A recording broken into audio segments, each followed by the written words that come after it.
Imagine waking up tomorrow and discovering that everything you've believed your entire life was only a story. Not because someone lied to you, but because humanity needed it. Now ask yourself one uncomfortable question. What if morality, purpose, good, evil weren't eternal truths? What if they were inventions?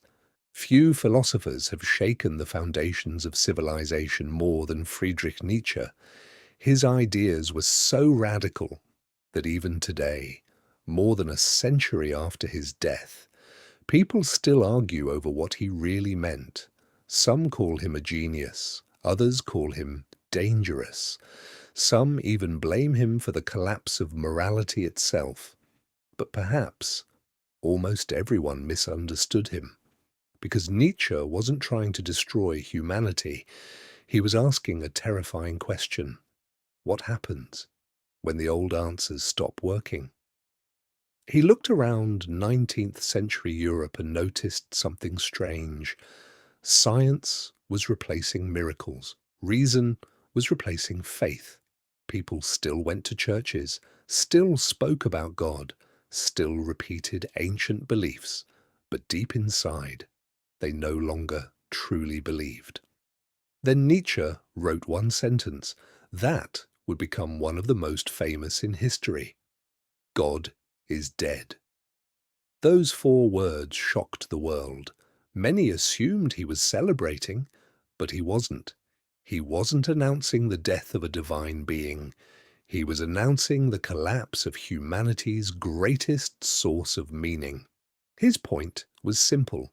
If people no longer believe in God, then what gives life meaning? Who decides what is right? Who decides what is wrong? Without an absolute foundation, can morality survive? For centuries, European civilization had built its values upon religion, justice, compassion, sacrifice, forgiveness, human dignity. Nietzsche believed that once faith disappeared, those values would slowly begin to lose their foundation, not overnight, but inevitably. He feared something he called nihilism, the moment when people stop believing not only in God, but in meaning itself. Imagine living in a world where nothing is objectively true, nothing is ultimately meaningful, nothing possesses permanent value. At first, it sounds like freedom. No rules, no limits, no authority.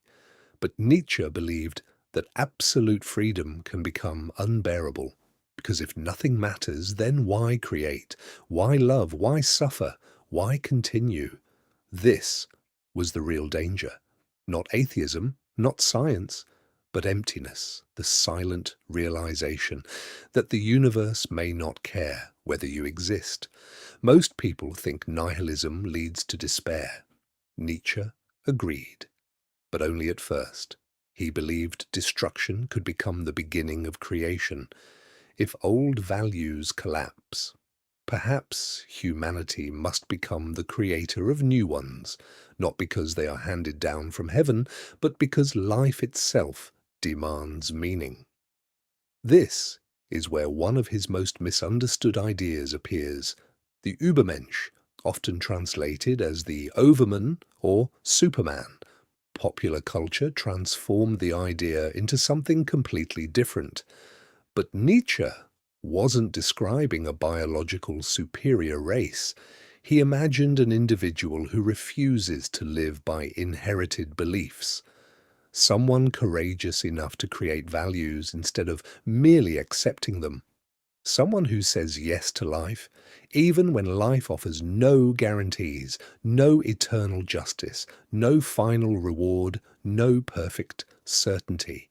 Imagine carrying the full responsibility for your own existence. No one to blame, no cosmic judge, no destiny written in advance, only your choices. Would that terrify you, or would it finally make you free? Then Nietzsche asks another unsettling question. Imagine a demon appears before you tonight. It tells you that every second of your life, every joy, every mistake, every heartbreak, every embarrassment, every victory must be lived again, exactly the same, forever, again and again. Would you curse this fate, or would you embrace it? This thought experiment became known as the eternal recurrence. It wasn't about physics. It was about your life. Can you live in such a way that you would willingly choose to live it forever? If the answer is no, what needs to change? Perhaps the greatest misunderstanding about Nietzsche is that people believe he wanted to destroy hope. In reality, he wanted to destroy illusions.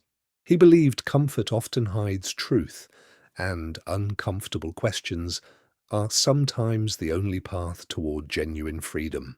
He wasn't asking people to stop believing, he was asking them to ask why they believe. Whether you agree with him or reject everything he wrote, his challenge remains. If every inherited certainty disappeared tomorrow, who would you become? And perhaps the most disturbing question of all, if God is dead, who is responsible for creating meaning now? Maybe the answer has always been you, because the most frightening possibility isn't that life has no meaning. It's that meaning has always been waiting for you to create it. What do you think? Was Nietzsche right, or is God is dead the most misunderstood sentence in history? Is meaning something we're given, or something we must create ourselves? Share your thoughts in the comments. Perhaps the most interesting answer is the one no one has written yet. If this video gave you a new perspective, don't forget to like the video and subscribe to the channel, because in the next video, we'll continue exploring humanity's greatest questions together.